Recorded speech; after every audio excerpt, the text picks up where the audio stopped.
Oi pessoal, tudo bem? Aqui é a professora Tércia de Ciências e hoje eu tô aqui pra gente fazer a correção do nosso PET 4, semana 1 de Ciências do 9º ano. Nessa semana nós estamos estudando reprodução e hereditariedade. Palavra difícil, palavra nova, mas a gente já ouviu falar muitas coisas relacionadas e a gente vai ver aí que ela tem a ver com uma palavra nova também para alguns, que é genética. É uma área dentro da disciplina, de ciências, é uma área de estudo, uma área de pesquisa que estuda a tal da hereditariedade.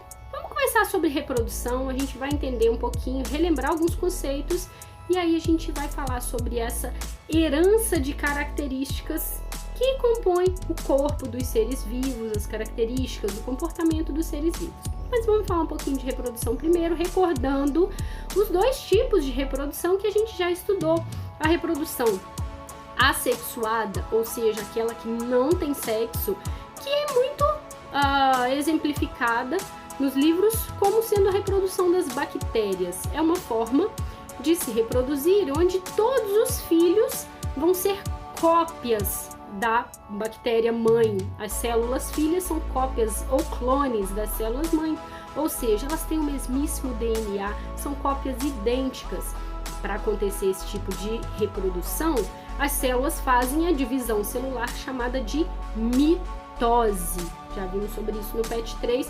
Mantém o mesmo número de cromossomos, então uma célula tinha 10 cromossomos, as células filhas vão ter 10 cromossomos, essa é a mitose. Bom, o outro tipo de reprodução é a chamada reprodução sexuada, aquela em que acontece sexo. O que é sexo aqui na aula de ciências? Encontro de óvulo com o espermatozoide. Não importa se vai fazer o sexo, se a gente vai considerá-lo como, por exemplo, na espécie humana que precisa de penetração, pênis dentro da vagina. Não precisa ser assim. Um peixinho que joga seus óvulos na água e a fêmea joga seus óvulos e o macho passa depois e joga os seus espermatozoides, não teve penetração, mas teve sexo, porque é o encontro dos espermatozoides com os óvulos, ok? Nesse tipo de reprodução, então é obrigatório ter espermatozoides e óvulos. Não precisam necessariamente ter esse nome. Por exemplo, plantas fazem reprodução sexuada também. Por isso elas têm flores, que são os órgãos sexuais das plantas. Para isso elas precisam produzir espermatozoides, que nas plantas não ganham esse nome, são chamados de grãos de pólen. E também os óvulos. Cada flor pode ser macho ou fêmea, ou mesmo macho e fêmea na mesma florzinha, e elas fazem sexo. Muito bem, obrigada. Quando isso acontece na reprodução sexuada, seja de plantas, de animais, acontece a união então desses espermatozoides com os óvulos e cada um deles leva um pouquinho do DNA do pai e da mãe, e esses filhos então da reprodução sexuada, eles vão ser uma mistura de características do pai e da mãe. Bom, então se somos mistura de espermatozoides com óvulos, nós, quando eu me refiro a nós, estou falando de nós, seres humanos, incluindo outros animais ou qualquer ser vivo que faça reprodução sexuada, que é o foco do nosso estudo aqui. Então, vamos entender como que isso acontece. Já vimos nas semanas anteriores que os seres humanos possuem nas suas células um conjunto de 46 pedacinhos de DNA chamados cromossomos. Nós, seres humanos, mudou a espécie? Muda o número também. Esses 46 cromossomos vieram de onde? Metade do pai, metade da mãe, quando nós fomos formados. Então temos aqui um casal formado por uma mulher com 46 cromossomos e um homem de 46 cromossomos que vão produzir os seus gametas, ou seja, suas células reprodutivas. A mulher produz o óvulo e o homem produz os seus espermatozoides. Quando uma mulher produz os seus óvulos, ela fabrica esse óvulo fazendo a divisão celular chamada de meiose, ou seja, o DNA das células que vão ser criadas vai ser quebrado na metade. Meiose vem de meio. Simplificando, se as células da mulher adulta têm 46 cromossomos, os óvulos vão ter metade, 23 cromossomos. O mesmo vai valer para o homem. Quando ele vai produzir os seus espermatozoides, também o número de cromossomos vai ser pela metade, porque houve uma meiose. Então, todos os espermatozoides e todos os óvulos da espécie humana têm somente 23 cromossomos. Eles vão se encontrar no sexo. Então, acontece a fecundação e a formação do zigoto, que é a célula ovo, a célula inicial que todos nós já fomos.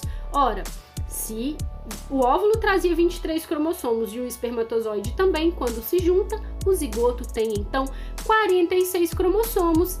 Assim, ele vai se dividindo e se dividindo.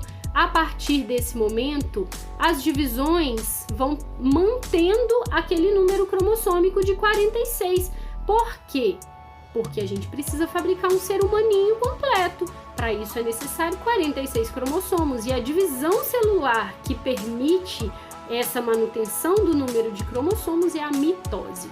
Apenas complementação, porque a gente já viu mitose e meiose. Pessoal, vamos falar um pouquinho mais de DNA. A gente sabe, acabamos de falar, que o DNA, a gente já sabia, né? Que o DNA mora no núcleo da célula, ele é a coisa mais importante que fabrica qualquer ser vivo. Ele é o que ele é porque ele tem um DNA que faz ele ser aquilo. Então eu sou um ser humano e sou Tércia porque eu tenho um DNA que é só meu. Só Tércia tem o DNA da Tércia. Carlos tem DNA do Carlos, Fabiana tem DNA da Fabiana, e a menos que algum de vocês tenha um irmão gêmeo idêntico, o DNA seu é só seu. Ainda que você tenha um irmão parecido, filhos do mesmo casal, não tem o mesmo DNA. Esse DNA, na espécie humana, é formado por 46 pedacinhos chamados cromossomos que estão trancadinhos lá dentro do núcleo de cada uma das nossas células do corpo. O DNA, ele é uma fita enorme,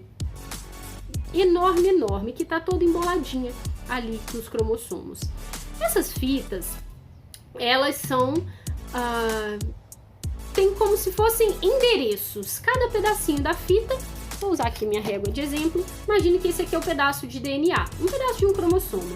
No comecinho, eu tenho ali um pedaço que eu vou chamar de gene. Esse gene, ele fabrica características no meu corpo. Por exemplo, a cor do meu olho.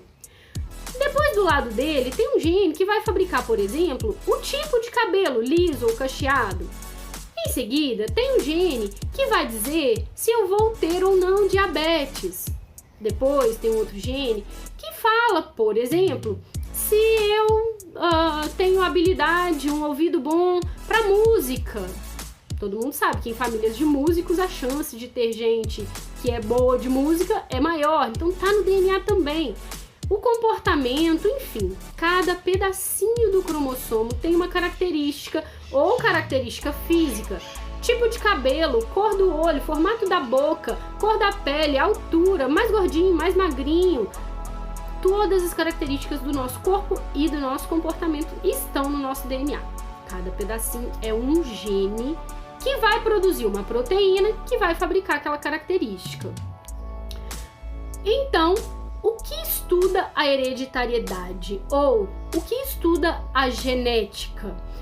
Elas estudam, né, elas são áreas da ciência que estudam por que cargas d'água eu herdei esta aparência e o meu irmão, que é filho do mesmo pai e da mesma mãe, herdou uma aparência completamente diferente da minha. Por que essas heranças, essas características são diferentes? Por quê? Como que acontece do meu pai e da minha mãe transmitirem essas características para os filhos, cada um de nós? Por quê? Como que nós herdamos essas características é o que a gente vai estudar a partir de agora.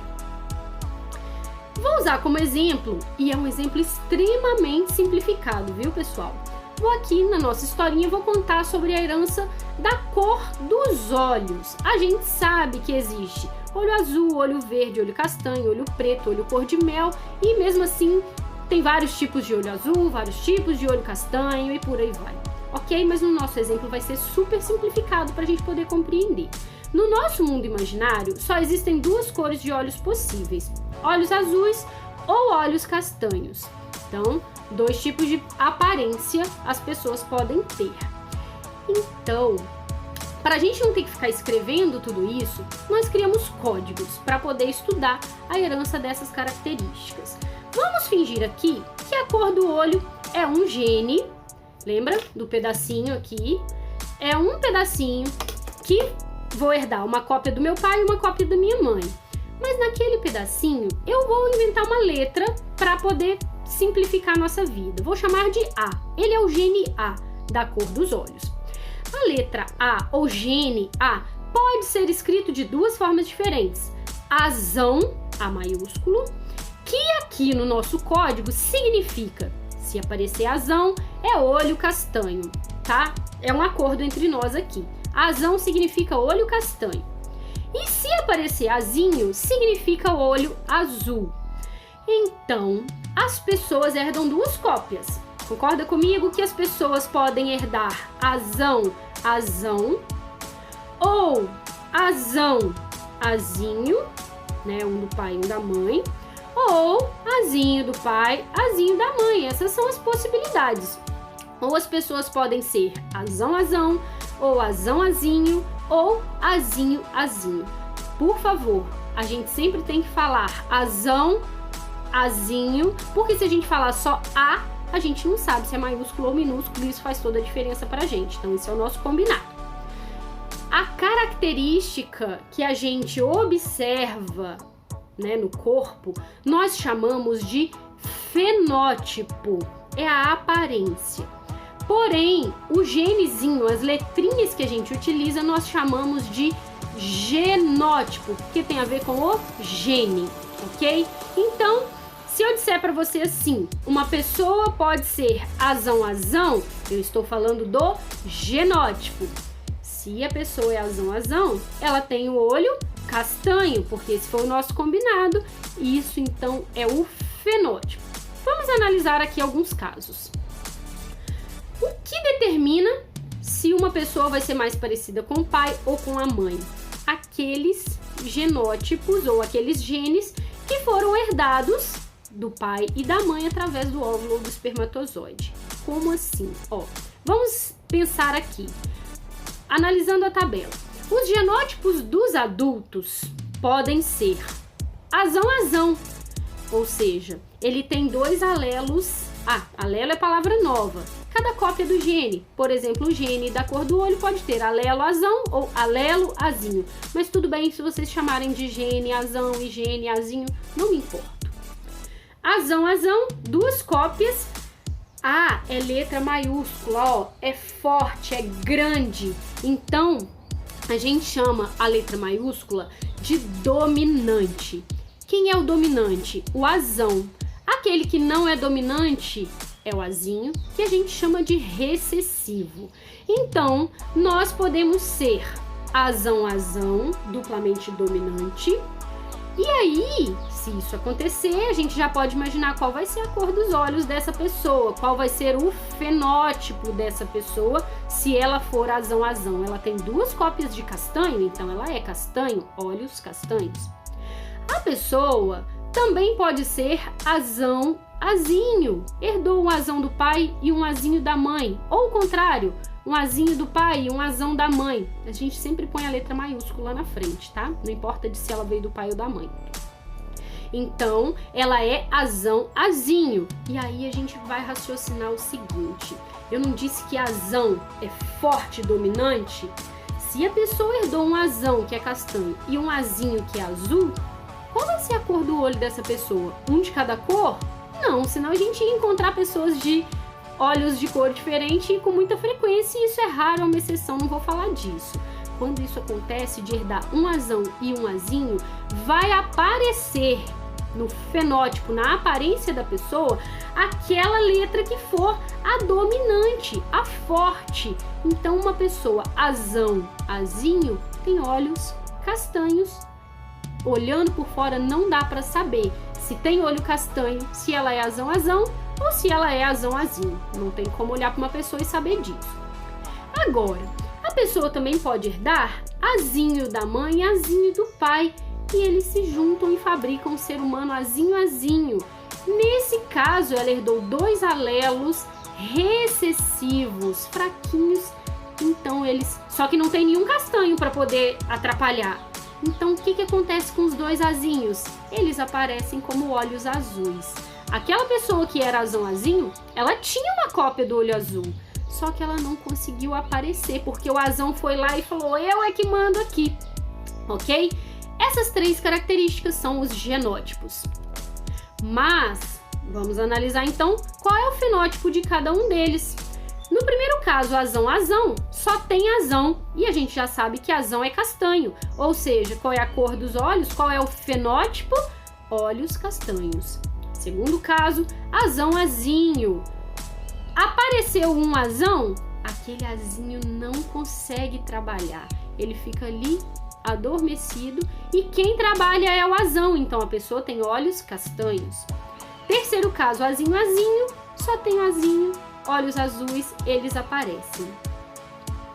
Na hora de produzir os seus gametas, ou seja, os seus espermatozoides ou os seus óvulos, dependendo se é macho ou fêmea, o primeiro caso, azão-azão, vai fazer meiose para fabricar, vamos supor que é os seus espermatozoides. Quando ele vai fabricar os seus espermatozoides, o DNA tem que ser partido pela metade, porque ele precisa fabricar meio ser humaninho junto com o óvulo que fabrica outro meio ser humaninho para juntar tudo e fabricar os tais 46 lá do começo da aula. Então, quando uma pessoa é azão-azão, que característica ela tem para mandar para os filhos, para os seus espermatozoides? Somente azão, ou seja, todos os espermatozoides ganham uma cópia do gene azão. Vou pular para o azinho. Da mesma forma que o azão, se a pessoa for azinho-azinho, o que ela manda para os seus espermatozoides? Somente o azinho. Tô falando de espermatozoide aqui, mas isso valeria para os óvulos também, tá, gente? Tô só exemplificando. Se uma pessoa é azinho-azinho, ela só pode fabricar filhos azinho. Todos os espermatozoides dela vão ser azinho. Agora, se a pessoa for azão-azinho para a cor dos olhos, o que ela pode mandar para os seus espermatozoides? Lembra do meio? Se eu partir azão-azinho no meio, o que acontece? Um espermatozoide ganha azão, outro espermatozoide ganha azinho. Se o azão fecundar o óvulo, vai azão. Se o azinho fecundar um óvulo, vai azinho. Mas essa pessoa fabrica gametas azão ou azinho, dependendo ali de quem chegar primeiro ao fim da linha, ok? Se uma pessoa azão-azão fabrica gametas azão, de que tipo que ela vai poder ter os seus filhos? De olhos castanhos. Se uma pessoa fabrica azão ou azinho, né, o segundo caso, ela pode tanto ter filhos de olhos castanhos quanto filhos de olhos azuis, dependendo se ela mandou azão ou azinho para aquele gameta que chegou lá. No terceiro caso, se uma pessoa é azinho-azinho, olhos azuis, ela produz os seus espermatozoides ou óvulos azinho e ela vai ter filhos de olhos azuis, dependendo de com quem esse danadinho aí encontrar. Se ele encontrar com um azão, aí é olho castanho, não tem jeito. Então vamos imaginar aqui uma situação. Uma mãe de olhos castanhos, prestem atenção nos símbolos de masculino, aquela bolinha com a cruz embaixo, prestem atenção no símbolo de feminino, bolinha com a cruz embaixo, e masculino, bolinha com a setinha para cima. Vou utilizá-los muito daqui para frente, gravem estes símbolos. Bom, uma mãe de olhos castanhos, inventei ali um casal. Essa mãe, eu sei, tá? Eu investiguei lá no laboratório e descobri que ela tem gene para olhos azuis. Ela é azão-azinho, ela tem uma cópia de cada. E esse pai do casal, ele é de olhos azuis, então esse eu tenho certeza que é azinho-azinho. A mãe, por ter olhos castanhos, poderia ser também azão-azão, mas não tinha como saber. Esse daí eu descobri fazendo exames no laboratório, por exemplo. Bom, a mãe produziu seus óvulos. Quando essa mãe, que é azão-azinho, produz óvulos, ela pode produzir óvulo azão ou óvulo azinho. Neste primeiro exemplo, nós vamos ver que ela produziu um óvulo azão, ok? Depois a gente fala do azinho. E o pai? Que tipo de espermatozoide esse pai pode produzir? Bom, gente, ele só tem um azinho. Então, o que ele pode mandar para o espermatozoide? Azinho. Acontece a fecundação. Azão da mãe com o azinho do pai. Como vai ser o zigoto deste casal? Azão, azinho. Este é o genótipo. Qual vai ser o fenótipo deste zigoto quando ele crescer e se desenvolver em um bebezinho? Olhos castanhos. Genótipo, azão, azinho. Fenótipo, olhos castanhos.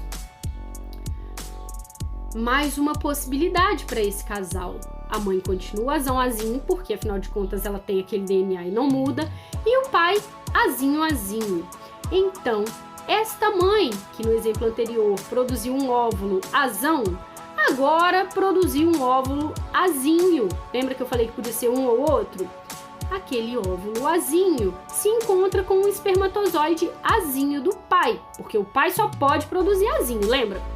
Juntaram-se azinho e azinho. Qual vai ser o genótipo do zigoto? Azinho, azinho. E o fenótipo? Olhos azuis. Para a gente se referir a esses genótipos, a essas letrinhas, de uma forma mais formal, nós vamos chamá-los de homozigotos e heterozigotos.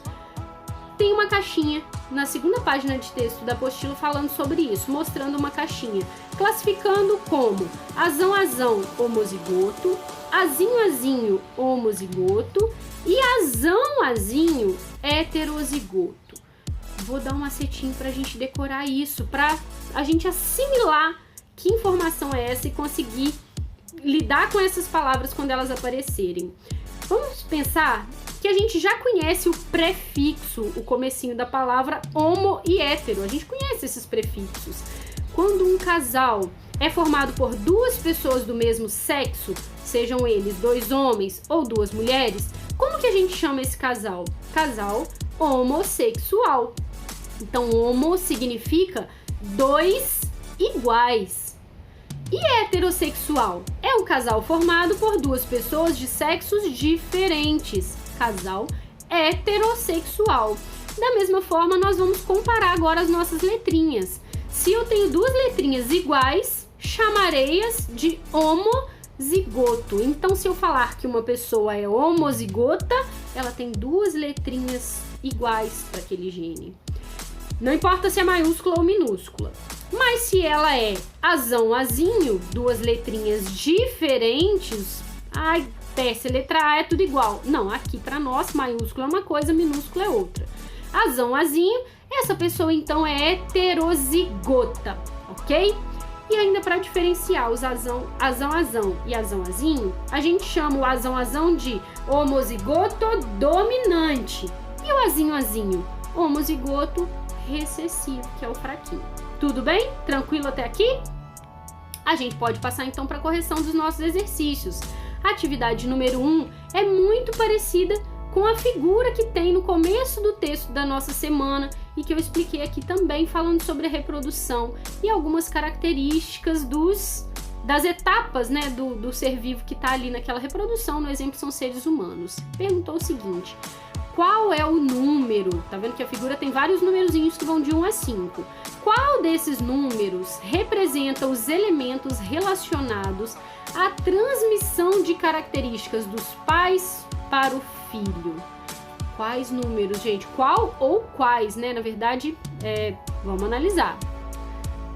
É o número 3. Vejam que tanto o espermatozoide quanto o ovócito 2, que é o ovócito 2, você não falou nada sobre isso, é o outro nome para óvulo, ok?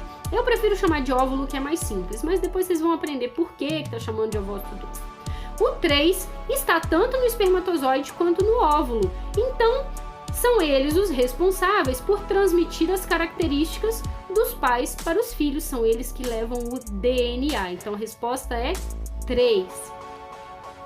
Letra B. qual é o número de cromossomos da maioria das células do nosso corpo. Nós, seres humanos, adultos, formados, completos, ainda que um bebezinho, tá? Já é um ser completo, formado. Então, quantos cromossomos as células do corpo dele têm? Os mesmos 46. As únicas células do nosso corpo que possuem 23 são os espermatozoides e os óvulos. Todo o restante, 46 cromossomos. Então, tá aí a resposta da letra B. Letra C. O número 2 indica o tipo de divisão celular que origina o 3. Então, vamos lá na figura. 2 está indicando aquele momento de divisão que fabrica os espermatozoides e os óvulos. E eu disse que aquela divisão ali é aquela que divide o DNA no meio para fabricar os gametas. Divisão celular, que parte DNA ao meio, é a meiose, ok? Então, o nome dela tá aí, meiose. Letra D. O número 3, ou seja, espermatozoides e óvulos, indica o número de cromossomos dos gametas da espécie humana. Qual é esse número? 46. Perdão, gente, dos gametas. Nos gametas, ou seja, espermatozoides e óvulos, o número é 23 cromossomos. Tranquilo, né? E para finalizar, o número 4 indica o número de cromossomos do zigoto. Quem é o zigoto? Qual é o número de cromossomos dele? 46. 23 vieram do espermatozoide e 23 vieram do óvulo. Então, 46 cromossomos. Agora sim, para finalizar, o número 5 indica o tipo de divisão celular pela qual o zigoto dá origem à maioria das células do corpo, ou seja, como que o zigoto se transforma num bebê? Qual é o nome dessa divisão? Não é mais a meiose, porque agora a gente tem que manter 46 cromossomos até formar o corpo. Então, essa divisão é a mitose. Já falamos sobre isso, não vou detalhar. A atividade número 2 pede para a gente analisar um determinado gene e vamos lá. Quando vamos estudar um determinado gene, atribuímos uma letra para simbolizá-lo. No exemplo nosso da cor dos olhos, a gente viu que era a letra A. Aqui, vocês podem observar que é a letra B. Não faz a menor diferença, tá? É só uma letra, mas vai funcionar de novo aquela história dos maiúsculos e minúsculos. As letras indicam a característica genética do indivíduo para um determinado gene. Imagine um gene B para a característica da cor de uma flor, que pode ser rosa ou branca. E analise aí de baixo. Vamos ver genótipos, 3 tipos. Bzão, Bzão, Bzão, Bzinho, Bzinho, Bzinho. E os fenótipos? Se for Bzão, Bzão, é flor rosa. Se for Bzão, Bzinho, flor rosa. E se for Bzinho, Bzinho, flor branca? Ele pergunta na letra A. Cite os genótipos homozigotos. Homozigotos, 2 letrinhas iguais. Quem são eles? Bzão, Bzão ou Bzinho, Bzinho. 2 letrinhas iguais. Homozigoto, homossexual. Lembra da palavrinha pra gente gravar? 2 letrinhas iguais. Letra B. Cite o genótipo heterozigoto. 2 letrinhas diferentes. Qual pode ser? Só tem uma possibilidade. Bzão, Bzinho. Letra C. Qual é o alelo dominante? Bzão ou Bzinho? Bom, a própria letra já indica. Se ela é maiúscula, ela é dominante. Ela é o Bzão. Se olharmos para as flores de fenótipo rosa, ou seja, de aparência rosa, parecerão todas iguais. Porém, existem 2 tipos de genótipos, ou seja, de letrinhas, que fabricam flor rosa. Quais são eles? Quem são os genótipos que fabricam flor rosa? Bzão, Bzão ou Bzão, Bzinho. Qual o genótipo dos gametas da flor branca? Bom, se ela é branca, o genótipo único possível, Bzinho, Bzinho, ok? Pulei ali. Qual é o genótipo dos gametas da flor branca? Dos gametas. Pense cá comigo. Qual é o genótipo dos gametas da flor branca? Bom, a flor branca é bezinho, bezinho. Quando ela vai produzir os seus gametas, esse bezinho, bezinho vai ser quebrado pela metade. Metade bezinho vai para um lado, metade bezinho vai para o outro. No fim das contas, o que ela pode produzir? Tudo bezinho, não tem outra possibilidade. Que tipo de gametas a flor rosa heterozigota, ou seja, bezão, bezinho, é capaz de produzir? Bom, se ela é bezão, bezinho, o que ela pode fazer? Gameta, bezão ou gameta, bezinho. Metade vai ganhar bezão, metade vai ganhar bezinho. Que tipo de gametas? Ops, eu deixei azão, azinho, corrijam aí, pessoal que tá atento. Não é azão ou azinho, é bezão ou bezinho. Errei. Número 3, então, pra gente finalizar. Um estudante afirmou que os gametas de um indivíduo eram heterozigotos, ou seja, os espermatozoides dele eram azão-azinho. Por que essa afirmação está errada? Porque, pessoal, na hora de produzir espermatozoides ou óvulos, o genótipo, aquele parzinho de letrinhas, vai ser quebrado no meio. Metade vai para um espermatozoide, metade vai para outro. Então não tem jeito de um espermatozoide ou de um óvulo ser azão-azinho. Ou ele é azão, ou ele é azinho, porque depois ele vai ter que se juntar com o outro gameta do parzinho para fabricar um zigoto. Não tem jeito de gametas serem heterozigotos, nem homozigotos, porque ele não tem duas cópias, ok? Então, resposta: porque gametas recebem somente uma cópia de cada gene, ao contrário das outras células do corpo, que possuem duas cópias e podem ser tanto homozigotas quanto heterozigotas. Tendo somente uma cópia, a gente não pode classificar um gene como homo ou heterozigoto, ok? Então a gente finaliza por aqui. Eu deixo para vocês dicas de vídeo. Quem não assistiu, assista, porque vai ajudar com outras explicações. De repente o jeito do outro professor de explicar você compreende melhor, então não deixe de assistir, de complementar. A gente se vê na próxima semana e é isso. Tchau, tchau!